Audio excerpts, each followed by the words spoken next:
విధి ఆడిన ఆటలో దూరమైన ఈ అక్కా చెల్లెళ్లను కాలం మళ్ళీ ఎప్పుడు కలుపుతుంది?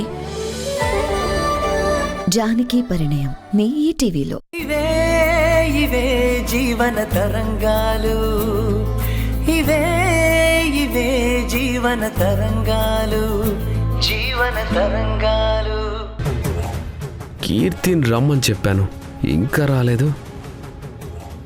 ఇంతకీ వస్తుందా రాదా? దేవకి గారికి మా విషయం తెలిసిపోయింది కాబట్టి ఇంట్లో నా గురించి గొడవ జరుగుంటుందా?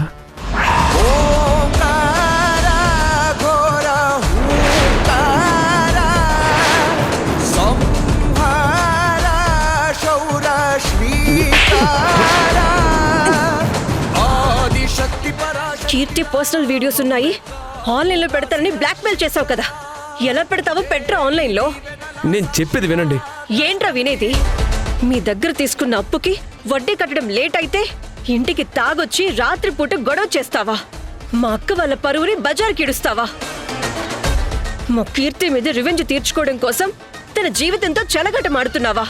How dare you rascal! నేను చెప్పేది వినండి ప్లీజ్. ఏంట్రా, ఆడపిల్లల జీవితాలతో ఆడుకోవాలని చూసే నీలాంటి వాళ్ళందరికీ ఇప్పుడు నేనిచ్చే పనిష్మెంట్తో గుణపాఠంలా చేస్తాను. నేను చెప్పేది వినండి మేడం. నా దగ్గర కీర్తి పర్సనల్ ఫొటోస్ ఉన్నాయన్నది అబద్ధం. ప్రామిస్ గా నా దగ్గర అలాంటివేమీ లేవు. నా మాట నమ్మండి. నువ్వు చెప్పింది అబద్ధం అంటావేంట్రా? 100% అబద్ధం అండి. మీతో చెప్పినట్టే కీర్తి నన్ను ఇన్సల్ట్ చేసిందని పగ పెంచుకున్నానే తప్ప ఏ రోజు కూడా తనని ఎలాంటి చెడు ఆలోచనతో చూడలేదు. ఇది నిజమండి. నేను మీరు బెదిరించేసరికి ఎలా మీ నుంచి తప్పించుకోవాలో తెలియక అలా చెప్పానే తప్ప అందులో నిజమేమీ లేదు. Shut up! నీలాంటి వాణ్ణి అస్సలు నమ్మకూడదు. నిన్ను చంపేస్తాన్రా. మేడం, ఈ దీపపు కుంది నీ గుండెల్లో దిగకుండా ఉండాలంటే ఆ వీడియోస్ ఫోటోస్ నా ముందే డిలీట్ చెయ్యి. ఉంటేనే కదండి డిలీట్ చేసేది. అబద్ధం చెప్పకో. ప్లీజ్ నా మాట వినండి. కావాలంటే నా ఫోన్ ఇస్తాను, మీరే చెక్ చేసుకోండి. నా మాట అబద్ధం అయితే అప్పుడే పొడి చేయండి. నేను నిన్ను నమ్మను. ముందా వీడియో డిలీట్ చేస్తావా లేదా?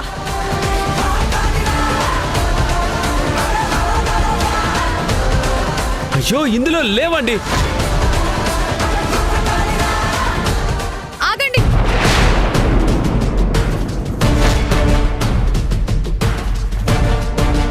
ఆవేశపడకండి, వదిలేసేయండి. నన్ను ఆపొద్దు కీర్తి. నీ గురించి నాకు అంతా తెలుసు. నీ వీడియోతో ఆడుకోవాలని చూసిన ఇలాంటి వాడికి ఇలాగే బుద్ధి చెప్పాలి. ఆగండి, నా మాట వినండి. మీరు రండి నాతో. ఎందుకు కీర్తి భయపడతావు? ఇలాంటి ఈడియట్స్ కి మాటలతో కాదు చేతులతోనే బుద్ధి చెప్పాలి. వద్దండి, మొన్నే మీరు జైలుకి వెళ్ళొచ్చారు. ఇప్పుడు ఇతన్ని పొడిచి మళ్ళీ జైలుకి వెళ్ళడం నాకు ఇష్టం లేదు. జైలుకి భయపడి ఇలాంటి అమ్మాయిల ప్రాణాలతో చెలగాటమాడే వెధవల్ని వదిలేయటం నేరమవుతుంది. అయినా నిన్ను హెరాస్ చేసిన వీడికి సపోర్ట్ చేస్తూ మాట్లాడుతున్నావేంటి? ఏ పని తిన్నగా చేయవా? ఇప్పుడే నీ గాజుల కథ తేలింది, మళ్ళీ ఇంకో కథ.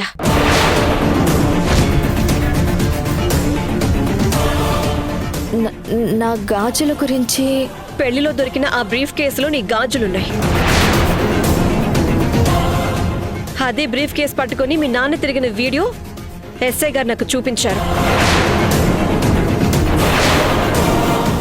అందులో మా తప్పేం లేదు. ఇక భయపడాల్సిన పని లేదు కీర్తి. నిజం తెలిసిపోయింది. ఆ నీలకంఠవి ఇదంతా చేశాడు. ఈ సమస్య తీరిందంటే మళ్ళీ కొత్త సమస్య ఏంటి? అంతా నా కర్మ. ఒకవైపు నాన్న అన్నయ్యల వల్ల అమ్మ నలిగిపోతుంది. అది చాలదన్నట్టు 2 సార్లు నా పెళ్లి క్యాన్సిల్ అవ్వడంతో మరింతగా బెంగ పెట్టుకుంది. నేను ఇంకా ఆ ఇంట్లో ఉండి వాళ్ళ గుండెల మీద భారంగా మారాను. అసలు నువ్వేం చెప్పాలనుకుంటున్నావు కీర్తి? ఈ సమస్యలన్నింటికీ ఒకే పరిష్కారం, నా పెళ్లి.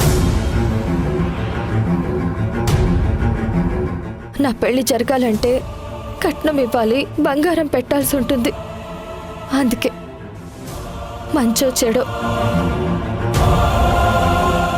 ఆదర్శ్ని పెళ్లి చేసుకోవాలనుకుంటున్నాను.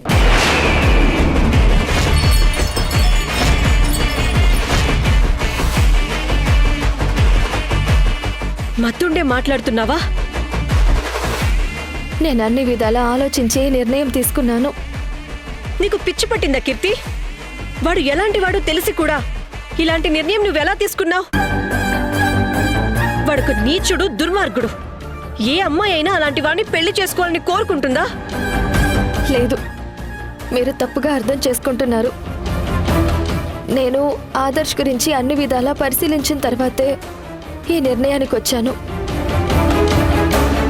అందరూ ఆదర్శ్ మూర్ఖుడు, దుర్మార్గుడు అనుకుంటారు, కానీ ఆదర్శ్ మంచోడే.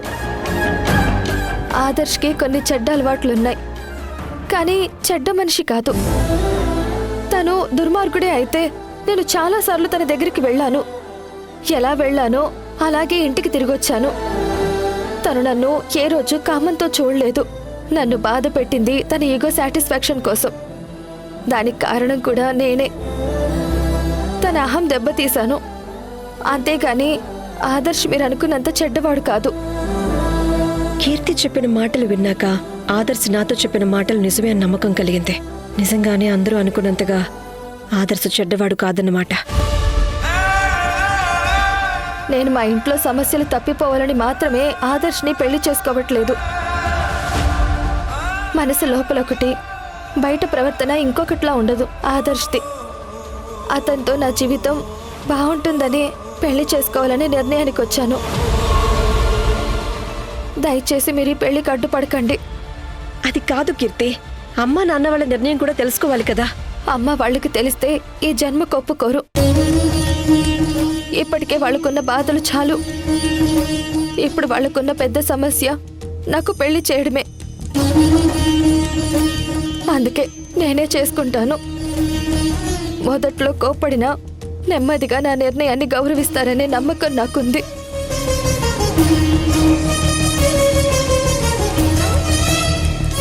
మీ చేతులు పట్టుకుని అడుగుతున్నాను, ఈ పెళ్లి జరిగితే నా జీవితం, మా అమ్మ వాళ్ళ జీవితాలు బాగుంటాయి. ఇంతమందికి మంచి జరిగే ఈ పెళ్లి మీరే ఎలాగైనా దగ్గరుండి జరిపించాలి. ప్లీజ్, నేను మనస్ఫూర్తిగానే ఆదర్శ్ని పెళ్లి చేసుకోవాలనుకుంటున్నాను. దయచేసి అర్థం చేసుకుని పెళ్లి జరిపించండి, కాదనకండి.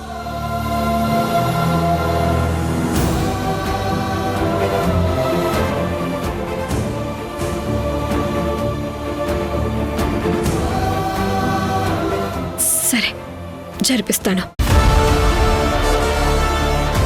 కానీ నాదొక కండిషన్ ఉంది. నేను నీ విషయంలో ఏ నిర్ణయం తీసుకున్నా సరే దానికి నువ్వు కట్టుబడి ఉండాలి. సరేనా?